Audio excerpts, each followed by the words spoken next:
Cette première partie de saison, elle est, on va dire, sur deux volets différents. Le premier, c'est qu'on a gagné un titre, Trophée des champions, donc pour nous c'est exceptionnel et on continue dans cette dynamique très positive. La deuxième, c'est qu'on a aussi, en restant sur le côté positif, fait un match nul face à Nantes qu'on fait que perdre depuis 5-6 ans. On a perdu à Paris, mais on sait qu'on va les jouer chez nous sur la deuxième partie de saison. On a perdu face à Kiel, voilà. C'est des matchs qui sont pour moi sur des performances qui restent normales et positives.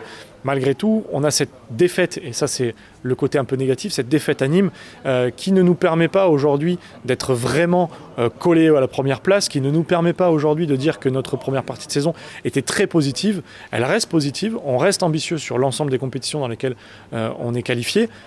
Malgré tout, cette petite défaite à Nîmes, j'espère qu'on ne la regrettera pas à la fin de la saison. Une bonne première partie de saison. C'est vrai que sur le plan comptable, c'est un copier-coller de l'année dernière, puisqu'on a le même nombre de points en championnat. Après, en y regardant de plus près, on a battu Toulouse à Toulouse, ce qui ne nous était pas arrivé depuis un moment.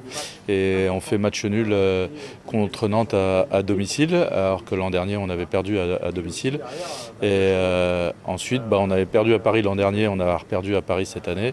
Et malgré tout, on avait perdu aussi à Nîmes l'an dernier, ce qui est à nouveau le cas cette année. Donc c'est dommageable pour nous, mais c'est malgré tout, je trouve, une progression par rapport à l'année dernière, puisqu'on bat Toulouse à Toulouse et on fait match nul contre Nantes. L'économie du club est positive.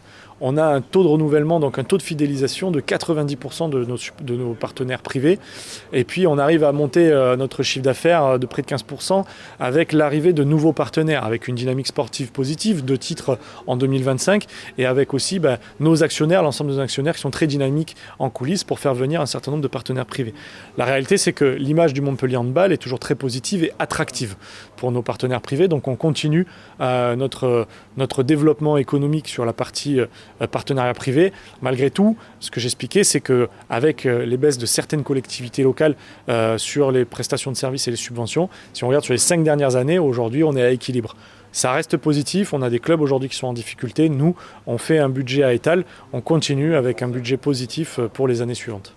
Les prochaines Arena Show auront lieu le 3 et le 7 mars. Donc le 3 mars face aux champions d'Europe en titre, contre qui on a perdu la finale l'année dernière. Donc ce sera un remake de la finale de la Coupe d'Europe de l'an dernier, Flensburg. Et puis le samedi soir face au Paris Saint-Germain, champion de France en titre. Donc ce sera une semaine où on va jouer champion d'Europe et le champion de France, une semaine importante à la Sud de France Arena, sur laquelle on a créé aussi MHB Passion pour essayer d'avoir un tarif préférentiel pour les licenciés de l'Hérault et de l'ensemble de l'Occitanie. L'important, c'est de pouvoir participer à ce show, participer à ce match important, ces matchs importants, et puis le show qu'il va y avoir autour du match, des matchs pour pouvoir après, derrière, continuer notre show à l'Arena et surtout la volonté d'avoir sur ces 2 matchs entre 15 et 18 000 spectateurs qui soutiennent le Montpellier Handball. Nous, on aime bien jouer dans notre salle. On s'y sent comme chez nous au FDI Stadium. Maintenant, l'Arena Sud de France amène aussi une autre capacité de supporters, une autre expérience pour les supporters de vivre ces moments-là. Et c'est souvent synonyme de grande affiche. Donc pour nous, c'est effectivement une excitation supplémentaire de jouer dans cette salle. Nos ambitions sur cette deuxième partie de championnat, c'est de jouer le titre jusqu'au bout en championnat, c'est-à-dire d'être accroché aux premières places jusqu'à la fin de la saison, et pourquoi pas créer un dernier Arena Show avec un gros enjeu où on jouera nos équipes occitanes de Toulouse et de Nîmes sur l'avant-dernier et le dernier journée de championnat. C'est en Coupe de France, il faut se retrouver à Bercy puisqu'on est tenant du titre et il faut pouvoir défendre notre titre, donc c'est important de l'affirmer dès maintenant. Et puis en Coupe d'Europe, l'an dernier, on a fini vice-champion d'Europe, on était en finale à Hambourg, il faut qu'on se retrouve à nouveau au Final Four à Hambourg pour défendre ce titre de vice-champion d'Europe et pourquoi pas aller titiller une place de champion d'Europe.